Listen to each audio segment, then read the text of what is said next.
Imagine starting a 50-50 leg lock duel with a man who trains under Ryan Hall, who revolutionized 50-50, at a gym called, let me just check my notes here, 50-50 Jiu-Jitsu. Yeah, you're probably gonna get your knee broke.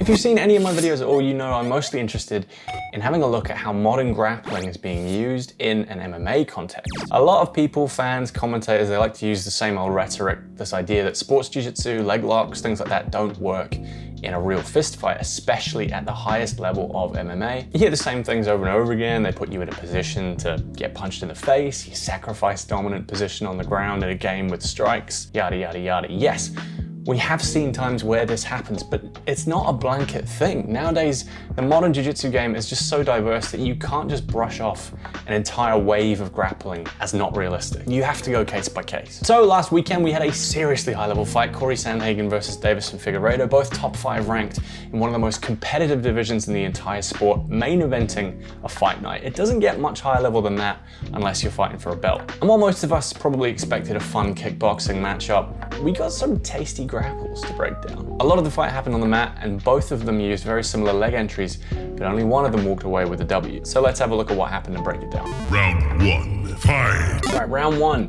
Figgy actually initiated the grappling off of this uppercut from Sandhagen, hits this beautiful inside trip off a single leg. Almost takes the back with the seatbelt, but Cory does really well in the scramble to counter and ends up on top. Now as Cory makes some space to try and ground and pound, Deveison inverts, goes underneath from K-guard to hit a reap, locks up inside Sankaku, hits a really good position to attack the outside heel hook, but Cory does really well. Makes sure to keep his foot, knee, and hip all in a straight line, makes all of his weight on that front foot, so all the pressure is on Figgy, which makes it really hard to get heel exposure and get a proper bite on the foot for that heel hook. If Cory was sat back or more on his side, it would have been a way more dangerous position, obviously. But like I said, keeps his weight on that front foot, does really well to stack and start landing ground and pound even from within the position, which means Deveison has to address that. Can't really attack a heel hook when you're being punched in the face. Figgy then sits up and gets into this sort of semi-dogfight position, but still in the reap, so that knee is exposed. He shelves Cory's foot on his hip. This is definitely a lot more dangerous a position, but Cory seems really flexible. Cory tries to roll through and invert to relieve the pressure and come back on top, but Figgy ends up relieving the pressure himself. He sits back and tries to go for more of a knee bar position. But yeah, in this whole exchange while Cory's in the reap, he's usually using one or both hands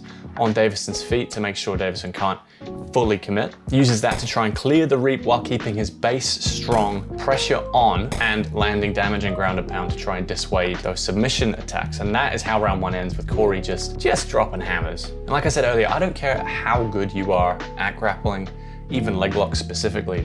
You're going up against a Ryan Hall guy in MMA. It's quite a lot of evidence to say that it's not a great idea. Just ask Tan Lee. He took on Gary Tonin, one of the great leg lockers in the history of the sport, and yeah, didn't end too well for Gary.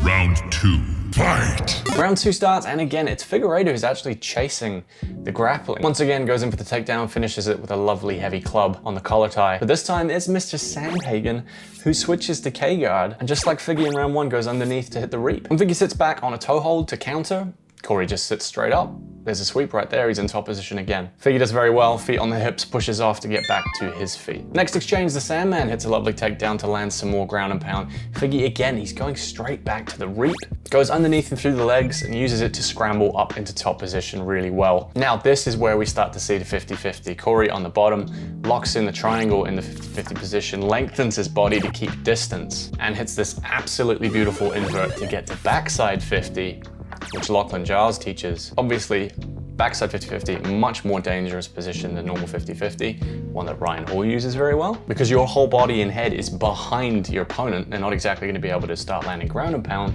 like Cory was when Figgy was reaping the knee, right? Now, as Cory hunts the heel hook, Figgy steps out, which is already pretty dangerous. See BJ Penn versus Ryan Hall for how that can go wrong. But that gives Cory the space to shelf Figgy's foot on his hip, sit up like a hip bump sweep, and I mean, you can see the angle Figgy's leg is forced into. The bottom of his foot's pointing straight up towards the sky, his knee's pointing straight down towards the ground. All that force is translated into his knee ligaments. There's only one way this is going.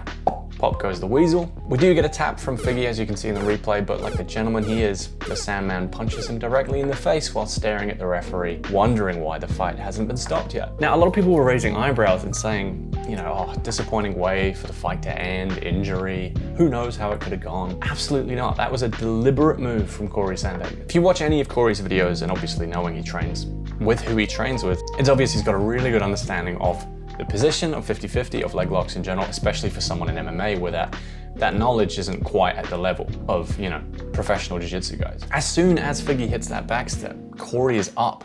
He's tucking the foot into the hip. He's not just looking for the sweep here. That might be the primary goal, but he knows for sure. If Figgy doesn't sit back and give the sweep up, you know, there's a potential fight-ending submission. Might not have a name, might not really be, you know, what we understand as a traditional submission, but look, if you do damage to someone's knee ligaments in a leg lock position and they tap, how is that not a submission? What really annoyed me though was the commentary team, their reaction to this whole fight, especially Mr. Bisping. I've got a lot of time and a lot of respect for Michael Bisping, but when Cory first hit that reap and used it as a perfect sweep within 5 seconds to get back into top position, literally as he's doing it, Bisping is screaming, "What are you doing, Cory?" And uses it to reverse. And then when Cory does do the invert into backside 50 and start working on a heel hook, Michael says, Now switching in, taking it to a calf slicer. and this kind of just points to what I was saying at the start. Like I said, I have a lot of respect for Michael Bisping, but there's just a lot of stigma against leg locks in MMA, and there's a lack of knowledge about the positions and what you can use them for. I mean, between people like Cory, like Ryan, like Chase Hooper, like Roma Delidze, Diego Lopez, like there's an insane number of these guys who have an understanding of jiu-jitsu as it should be nowadays. I think it's time to realize that there are fighters who are good enough and smart enough to make this stuff work at a high level. Now, don't forget, if you want to invert, hit 50-50 and break your training partner's knee, absolutely go for it, but you're gonna need some good gear to do it in. So make sure you head over to X Martial, the sponsor for today's video.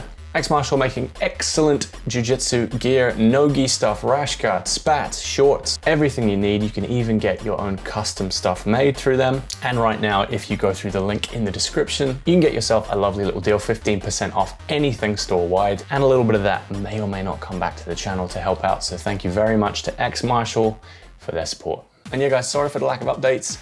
I emigrated. I moved back to New Zealand from London. Still don't have a house, so it's been a bit hard to, you know, record videos, but hopefully we'll remedy that soon. Thank you so much, as always, to the people who support me on here on YouTube memberships. Stu Mitchell, Matt Eaton, Julian Seidenbush, Cops Klopp, appreciate you guys.